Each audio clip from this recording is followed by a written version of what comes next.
Welcome back to class. Today we are going to be looking at the modulus function. The modulus function. Now, first, you need to understand that the modulus of any number is the magnitude of that number without the sign. Okay, maybe I should be writing it down. So the modulus of a number is the magnitude of the number without the sign. Okay, so now this modulus, we usually put it in within two straight lines. So let's say the modulus of 10. This is 10.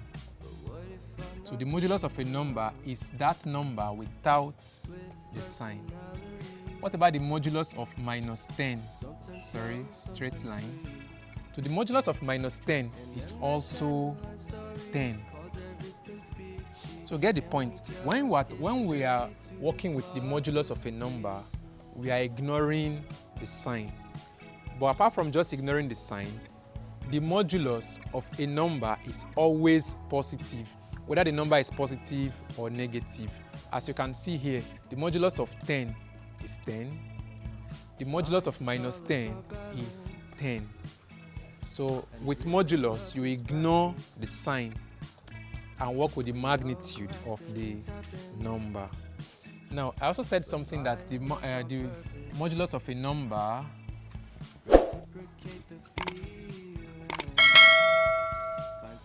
is always positive, as demonstrated here. So the modulus of 10 is 10. The modulus of minus 10 is 10. Now, what this means is that if you have, let's say, the modulus of 3, this is either positive 3 or negative 3. Remember what we said earlier. The modulus of positive 3 is 3. The modulus of negative 3 is 3. So if you are given the modulus of 3, that could have been from a positive 3 or a negative 3. So the general concept is that the modulus of a number is the magnitude of that number, ignoring the sign. Now, we also call this modulus absolute value. Can be also called absolute value of the number. So the modulus of a number, we can also call it the absolute value of that number. Okay, generally, let's put it this way. The modulus of x is x. The modulus of x is x, where that x is greater than or equal to 0. While the modulus of x is minus x if that x is less than 0. Less than 0 means it's negative, yeah. So this is the general concept. So with this, I think we're fine and we're good to go. So bear the following in mind. 1, the modulus of a number is the magnitude of the number without the sign. So we've established that. So when I gave these examples, now we said the modulus of a number is always positive. Whether the number is negative or positive, the modulus is always positive. Okay, I also said that this modulus, we can also refer to it as the absolute value of the number.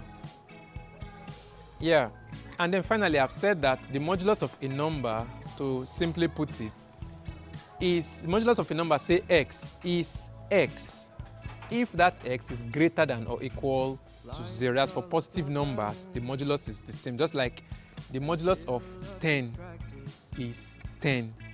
So the modulus of x is also x if the number is positive, that's greater than 0 or equal to 0. And the modulus of a number is negative. The modulus of a number x is minus x if that number is negative. So, and those are the things that we've established. So now let's solve a few problems with this understanding of modulus.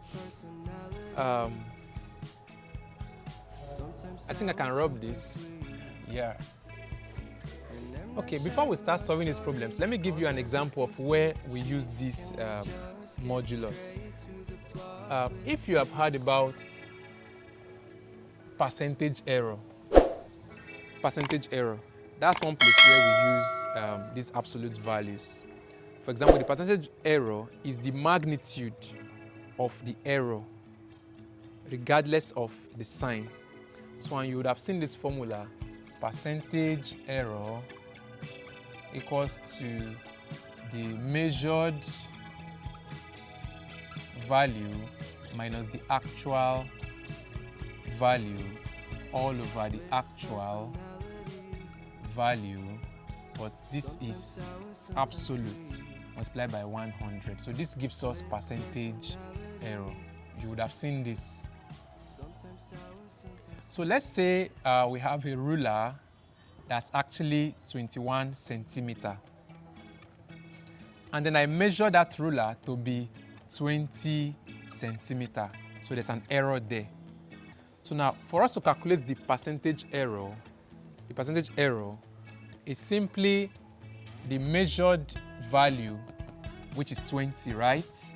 Minus the actual value, which is 21, all over the actual value, 21, multiplied by 100. So this gives us the percentage error.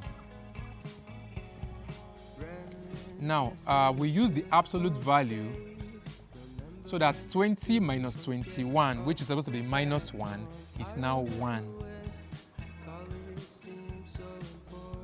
Do you understand? The 20 minus 21 should be minus 1.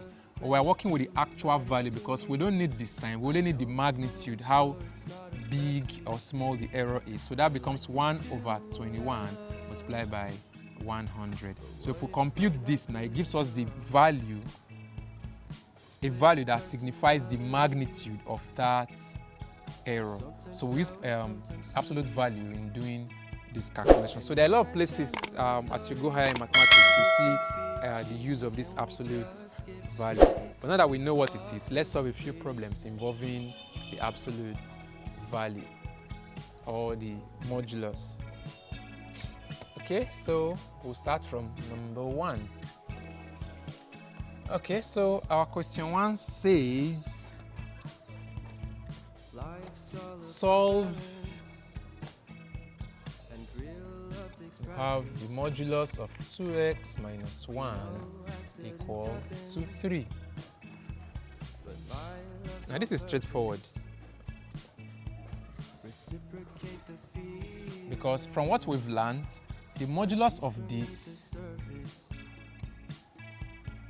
is either the positive or the negative. So what it means is that this 2x minus 1 is equal to 3, or the 2x minus 1 equals to minus 3.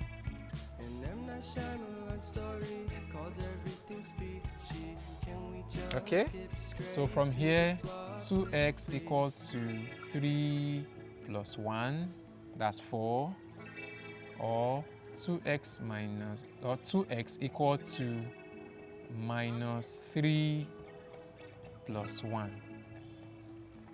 So from here, 2x is equal to 4, or 2x is equal to minus 2.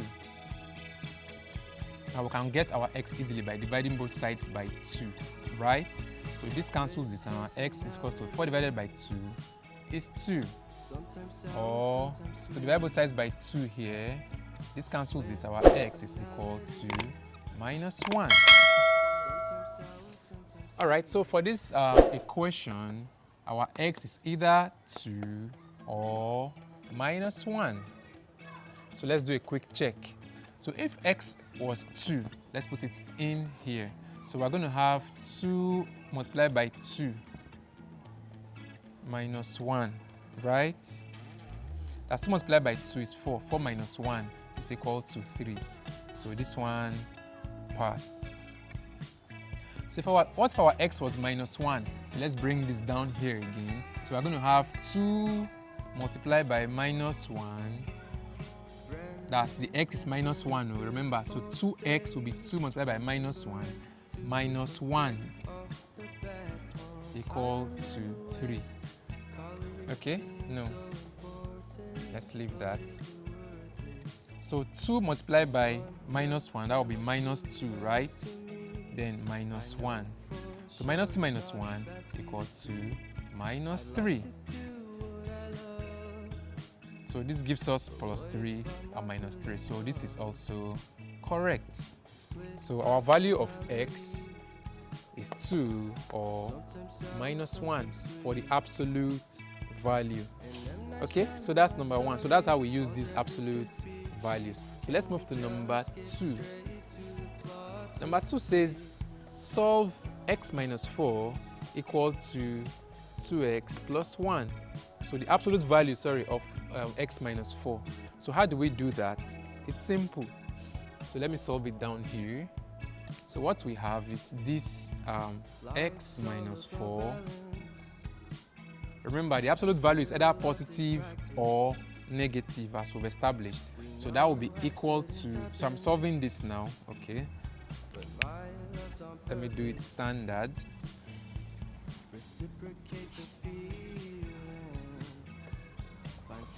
So solution to this, okay, the question is x minus 4 equals to 2x plus 1. So what it means is that this x minus 4 is either the positive 2x plus 1, yeah, that's what the question says, or this x minus 4 is negative 2x plus 1. So get it clear, this absolute value is either the positive or the negative. So the x minus 4 is either 2x plus 1 or the x minus 4 is minus the value 2x plus 1. So what do we do? So from here, we're collecting like terms now. So x minus 2x equals to 1 plus 4. So this 2x becomes minus 2x over here equals to 1 plus 4. Or,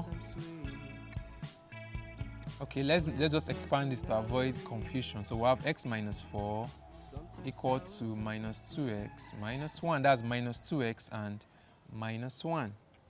So from here, x minus 2x is minus 1x equal to 5. And from here, x equal to minus 5. Because we can divide both sides by minus 1 to get x equal to minus 5. Let's save that value. Now on this other side, let's collect like terms. So we have x plus 2x, yes. X minus 2x becomes plus 2x over here equals to, here we have minus 1. This plus 4x on the other side becomes, minus 4x to the other side becomes plus 4x. So x plus 2x, that's 3x. That's a 1x plus a 2x is a 3x equal to, did I add an x here? That was in error. So that was minus 4 became plus 4 here. So minus 1 plus 4, that gives us positive 3. Okay, we can divide both sides by 3 so that our x is equal to 1. Okay, so let's see if this is true. Let's start with minus 5.